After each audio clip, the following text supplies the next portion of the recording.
इसके बाद हम देखते हैं for Daniell cell. Daniell cell की हम बात करते हैं, क्योंकि कोई भी चीज़ को समझाना है मुझे तो मेरे को कोई एग्जाम्पल लेना पड़ेगा।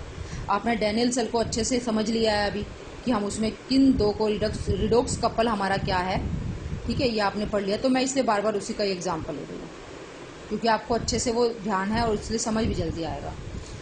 सेल रिएक्शन क्या है हमारी, ये है। इसको हमने दो हाफ रिएक्शंस में लिखा था, हाफ सेल रिएक्शन में, कि कैथोड जो है उस पर रिडक्शन होती है तो इसको हम रिडक्शन हाफ रिएक्शन कहते हैं। एनोड पर ऑक्सीडेशन होती है तो इसको हम ऑक्सीडेशन हाफ रिएक्शन कहते हैं। इन दोनों को ऐड करते हैं तो हमारे पास ये ओवरऑल रिएक्शन आ जाती है, जिसको कि हम सेल रिएक्शन कहते हैं, ठीक है। तो E cell is equal to E cathode minus E anode. तो यहाँ कैथोड क्या है ये, तो हम इसको ऐसे लिखेंगे, E copper 2 positive to copper minus E zinc two positive, ठीक है। ये समझ आ गया आपको, क्योंकि यहाँ पर रिडक्शन हो रही है, यहाँ ऑक्सीडेशन हो रही है। लेकिन अब एक चीज़ और है जो यहाँ मैंने फिर मिस की है, मैं वो आपको बता देती हूँ। ये तो मैंने लिखा है क्या, ई सेल, आप देख रहे हो ई सेल यानी कि इलेक्ट्रोड पोटेंशियल, ये स्टैंडर्ड इलेक्ट्रोड पोटेंशियल है। लेकिन जब हम स्टैंडर्ड इलेक्ट्रोड पोटेंशियल लिखेंगे तो हम यहाँ पर नोट लगाएंगे ऊपर, E naught. E naught cell is equal, उसको कैसे लिखेंगे हम, उसको लिखेंगे ई नोट, इन दोनों का standard electrode potential, standard cell potential है ये, ठीक है। ई नोट, इनको हम रिडक्शन की टर्म्स में लिखेंगे, Cu2 positive to Cu minus E note zinc 2 positive to zinc. मैंने आपको अभी क्या बताया था कि हम स्टैंडर्ड इलेक्ट्रोड पोटेंशियल का हमारा मतलब है रिडक्शन पोटेंशियल, ठीक है। तो हमें पता है कि जिंक पर ऑक्सीडेशन हो रहा है, लेकिन हम इसका इलेक्ट्रोड पोटेंशियल जो लिखेंगे ना, स्टैंडर्ड इलेक्ट्रोड पोटेंशियल, वो हम इसका रिडक्शन की टर्म्स में ही लिखेंगे। तो रिडक्शन तो यही होता है ना कि पहले होते हैं आयंस, वो इलेक्ट्रॉन लेते हैं और इसमें बदल जाते हैं। रिएक्शन तो ऑब्वियसली यही हो रही है, रिएक्शन तो पक्का यही हो रही है, लेकिन हमें स्टैंडर्ड इलेक्ट्रोड पोटेंशियल लिखना है और स्टैंडर्ड इलेक्ट्रोड पोटेंशियल को हम रिडक्शन की टर्म्स में लिखते हैं, ठीक है। तो सेल को हम रिप्रेजेंट कैसे करते हैं, आप अगर आपको बताना कि हमारी सेल में जो है ना ऑक्सीडेशन कहाँ हो रही है, ऑक्सीडेशन के अंदर जो ऑक्सीडेशन हाफ सेल है उसमें क्या क्या हो रहा है, और रिडक्शन कहाँ हो रही है और उसमें क्या क्या हो रहा है, वो सब बताना है आपको। तो आप लिखोगे तो बहुत लंबा पड़ जाएगा, इसलिए एक ईजी तरीका है सेल को रिप्रेजेंट करने का, और उसको हम बोलते हैं रिप्रेजेंटेशन ऑफ सेल। तो ये इंपॉर्टेंट है ये, क्योंकि इससे आपको काफ़ी सारी चीज़ें पता चलेंगी। जो आपको सेल रिप्रेजेंटेशन दी हुई होगी ना, उससे आपको बहुत सारी चीज़ें पता चलेंगी। सेल इज रिप्रेजेंटेड एज, पहले हम हमेशा, क्योंकि हमने लेफ्ट साइड में क्या रखा था, एनोड रखी थी, यानी कि जहाँ ऑक्सीडेशन हो रहा है तो हम पहले वही ऑक्सीडेशन वाला लिखेंगे। यहाँ पर क्या होता है ऑक्सीडेशन में, जिंक से जिंक आयन बनते हैं, और दूसरी साइड पर क्या होता है, राइट साइड में रिडक्शन होता है, तो कॉपर 2 आयन से कॉपर बनता है, ठीक है। अब हमें इसमें और क्या क्या चीज़ें लिखना है, जिंक क्या है, इलेक्ट्रोड है, मेटल है, और वो सॉलिड है, तो ब्रैकेट में हमने लिखना है S, बीच में हमें ये लगानी है लाइन। इस लाइन का क्या मतलब है, ये है इलेक्ट्रोड सॉल्यूशन इंटरफेस, जिसकी बात मैंने आज के टॉपिक की स्टार्टिंग में बताया था ना, इलेक्ट्रोड इलेक्ट्रोलाइट इंटरफेस। इसका मतलब वही है कि ये सॉल्यूशन है आपका, उसमें ये इलेक्ट्रोड है, तो ये वाला लाइन, ये इलेक्ट्रोड और इलेक्ट्रोलाइट के बीच में ये जो इंटरफेस है इनका, ठीक है। क्योंकि जिंक रोड जो है वो इलेक्ट्रोलाइट से कैसे सेपरेटेड है, इस इंटरफेस से। तो जिंक सॉलिड, बीच में interface to zinc 2 positive ion, और सॉल्यूशन की कंसंट्रेशन आएगी यहाँ पर।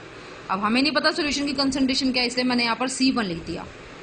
फिर बीच में ये 2 लाइनें किस लिए, ये 2 लाइनें साल्ट ब्रिज के लिए, ठीक है, क्योंकि साल्ट ब्रिज एक ट्यूब है ना, तो वो ट्यूब ऐसे ही हम दिखाएंगे, हमने बंद नहीं किया ये। फिर दूसरे बीकर में क्या हो रहा है, कॉपर 2 पॉजिटिव से, जिसकी कंसंट्रेशन है C2, कॉपर सॉलिड बन गया, ठीक है। समझ आ गई है, आप लिख के देखना और कैसे लिखते हैं। तो मैंने यहाँ नीचे एक्सप्लेन भी किया अच्छे से, क्या क्या बताया यहाँ पर। हमने ये क्या है, लेफ्ट साइड की है, यानी कि हमने एनोड लिखा है इस साइड पर। मैंने ये बताया कि ये कौन सी साइड है, लेफ्ट साइड है। लेफ्ट साइड में क्या होता है, एनोड होता है, एनोड पर क्या होता है, ऑक्सीडेशन होता है, ठीक है। तो ये हमने वो लिखा है सारा। ये राइट साइड है, इसको कैथोड कहते हैं, और यहाँ रिडक्शन होता है, ठीक है। इसके बाद है मेजरमेंट ऑफ इलेक्ट्रोड पोटेंशियल।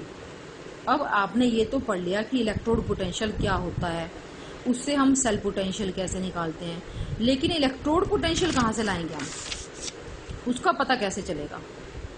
उसका पता तो हम तभी कर सकते हैं ना जब हमारे पास हमने सेल लगाई है, ये हमने जो ना इलेक्ट्रोकेमिकल सेल सेट कर दी, ठीक है। अगर हमें उसका सेल, हम वोल्टमीटर लगाते हैं और हमें पोटेंशियोमीटर लगाते हैं, सॉरी, हम पोटेंशियोमीटर लगाते हैं, हमें उस इलेक्ट्रोकेमिकल सेल का सेल पोटेंशियल पता चल जाता है। लेकिन हमें सेल पोटेंशियल तो पता चल गया, हमारे पास दो ये हाफ सेल्स थी, हमें इनका टोटल जो सेल पोटेंशियल था वो तो पता चल गया, लेकिन हमें ना तो इसका अलग से इलेक्ट्रोड पोटेंशियल पता है, ना ही इसका इलेक्ट्रोड पोटेंशियल पता है। अगर इन दोनों में से कोई एक ऐसा होता जिसका हमें इलेक्ट्रोड पोटेंशियल पता होता, ठीक है, ये है ना हमारा, हमें ये तो पता चल जाएगी, लेकिन इन दोनों में से कोई एक ऐसा हो जिसका हमें इलेक्ट्रोड पोटेंशियल पता हो तो हम दूसरा फाइंड कर सकते हैं ना, ठीक है। तो हमें एक ऐसी इलेक्ट्रोड लेनी है जिसका इलेक्ट्रोड पोटेंशियल फिक्स हो हर टेम्परेचर पर, टेम्परेचर चेंज हो तो उसका इलेक्ट्रोड पोटेंशियल चेंज ना हो। तो ऐसी, मतलब हमें उसको रेफरेंस के लिए लेना है। रेफरेंस मतलब कि हमें उसको चूज करना है कि भाई हम जिसको यूज करके किसी दूसरी चीज का पता लगा सके, ठीक है। तो हमने वो वाली इलेक्ट्रोड कौन सी ली है, वो हमने लिया है स्टैंडर्ड हाइड्रोजन इलेक्ट्रोड, ठीक है। स्टैंडर्ड हाइड्रोजन इलेक्ट्रोड भी बोलते हैं, नॉर्मल हाइड्रोजन इलेक्ट्रोड भी बोलते हैं, SHE और NHE, ठीक है। It is used as reference electrode. Reference का मतलब होता है कि जिसको यूज करके हम दूसरे का पता लगा सकते हैं, ठीक है। We can find electrode potential of one electrode only if we know electrode potential of other electrode in an electrochemical cell. So one electrode should be standard, यानी कि रेफरेंस, एक इलेक्ट्रोड रेफरेंस होनी चाहिए हमारी जिसका इलेक्ट्रोड पोटेंशियल फिक्स हो हर temperature पर, तो हम उसके लिए ये लेते हैं। और इसका इलेक्ट्रोड पोटेंशियल फिक्स है हर टेम्परेचर पर, और वो क्या है, वो है 0। इसका जो इलेक्ट्रोड पोटेंशियल है that is 0.00 volt her temperature पर, ठीक है। अब इसकी हम कंस्ट्रक्शन पढ़ते हैं कि एक्चुअल में है कैसी। ये जो है ना एक बीकर होता है, जैसे बाकी हमने लिए हैं, बीकर है या कंटेनर है, उसके अंदर जो है ना एक सोल्यूशन भरा हुआ है जो हाइड्रोजन आयंस का है। हमने देखा कि अगर हम जिंक रोड लेते हैं तो जिंक आयन का सोल्यूशन लेते हैं, यहाँ हम इसको कह रहे हैं हाइड्रोजन इलेक्ट्रोड, तो इसमें हाइड्रोजन आयन सोल्यूशन ही होना चाहिए, ठीक है। तो हाइड्रोजन आयन सोल्यूशन है। हाइड्रोजन आयन सोल्यूशन हम कोई भी एसिड ले सकते हैं, डाइल्यूट सोल्यूशन, जिसकी कंसंट्रेशन 1 m हो, क्योंकि यहाँ हमने क्या लिखा, स्टैंडर्ड, ठीक है, ये स्टैंडर्ड है तो इसलिए इसकी कंसंट्रेशन 1 m होनी चाहिए, 1 m हाइड्रोजन आयन सोल्यूशन। इसके अंदर हमने एक ये टेस्ट ट्यूब लगाई है जिसमें से कि एक वायर जा रही है, प्लेटिनम वायर, ठीक है। और प्लेटिनम वायर के नीचे लगा हुआ है ये प्लेटिनम की फॉइल है, ये मैंने एक ये रेक्टेंगुलर फॉइल लगी हुई है, पतली सी इसकी पन्नी कह सकते हो आप, और उसके ऊपर भी कोटिंग की हुई है, बहुत बारीक डिवाइड किए हुए, बहुत पिसा हुआ प्लेटिनम जो है ना उसके ऊपर परत चढ़ाई गई है। एक जैसे मान लो ये पन्नी है, ठीक है, ये मान लो प्लेटिनम की पन्नी है, इसके ऊपर चारों तरफ मैंने यहाँ पर भी और यहाँ पर भी पूरे के ऊपर मैंने प्लेटिनम की कोटिंग कर दी, पिसे हुए प्लेटिनम की परत चढ़ा दी है, ठीक है। तो ऐसी एक प्लेटिनम की फॉइल ली गई है जिसको कि कोट किया गया है, जिसके ऊपर परत चढ़ाई गई है फाइनली डिवाइडेड प्लेटिनम की, ठीक है। और इसमें यहाँ पर ये मैंने गलती से ये पूरी लाइन लगा दी थी, इसमें यहाँ पर एक गैप है, ये एक छेद है, उस छेद में से हाइड्रोजन गैस पास की जाती है, यहाँ हाइड्रोजन गैस भेजी जाती है जिसका प्रेशर है 1 बार, क्योंकि हम सब कुछ यूनिटी ले रहे हैं ना, तो प्रेशर भी हमें 1 बार लेना है, ठीक है। तो ये यहाँ पर की जाती है, ठीक है। At all temperature this electrode is given electrode potential equal to 0। और यहाँ पर रिएक्शन क्या होती है, hydrogen ion from this solution aqueous solution, मैंने कहा ना ये डाइल्यूट सोल्यूशन होना चाहिए, ठीक है, डाइल्यूट सोल्यूशन जिसकी कंसंट्रेशन 1 m है। तो एसिड्स का सोल्यूशन तो हम वाटर में ही बनाते हैं, तो एक्वस सोल्यूशन होगा। यहाँ से हाइड्रोजन आयन जाते हैं, इलेक्ट्रॉन लेते हैं, यहाँ पर जो गैस आ रही है उससे, और हाइड्रोजन गैस में कन्वर्ट हो जाते हैं। यहाँ से नहीं लेते, सॉरी, ये जो वायर है ना, वायर से आते हैं इलेक्ट्रॉन, यहाँ पर यहाँ से आयन गए, यहाँ वायर से इलेक्ट्रॉन आ रहे हैं दूसरे हाफ सेल से, एक हाफ सेल ये हो गई, दूसरी हाफ सेल से इलेक्ट्रॉन्स आ रहे हैं, वो इलेक्ट्रॉन्स जो हैं ये यहाँ लेते हैं और वो इसमें बदल जाते हैं। कब, अगर दूसरा इलेक्ट्रॉन दे रहा है तो ये रिएक्शन होगी, लेकिन अगर दूसरा इलेक्ट्रॉन दे नहीं सकता, इससे खींचने वाला है, तो इस पर उल्टी रिएक्शन हो जाएगी, ठीक है। How the electrode potential of any half cell can be measured using this standard hydrogen electrode. We construct an electrochemical cell, हम एक इलेक्ट्रोकेमिकल सेल बनाते हैं पूरी, जिसमें हम इसको बनाते हैं एनोड, हमेशा इसको हम एनोड बनाएंगे, और जिसका हमें इलेक्ट्रोड पोटेंशियल निकालना है ना उसे हम बनाएंगे कैथोड, ठीक है। और इसको हम SH को हम लेफ्ट साइड में रखते हैं एनोड बनाकर, और दूसरी सेल जिसका इलेक्ट्रोड पोटेंशियल हमें निकालना है उसको हम कैथोड बनाते हैं और उसको राइट साइड पर रखते हैं, और हम पोटेंशियोमीटर लगाकर ई नोड सेल निकाल लेते हैं। ठीक है, वो आ जाएगा हमारे पास।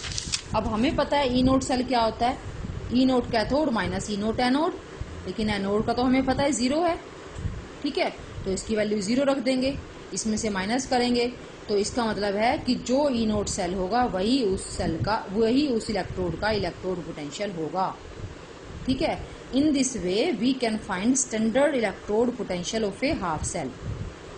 Standard electrode potential means electrode potential when concentration of electrolyte is unity and this electrode potential is written as reduction potential। ठीक है, बता दिया था आपको मैंने ये। तो हमें क्या करना है, हमें ये ध्यान रखना है ये अच्छे से।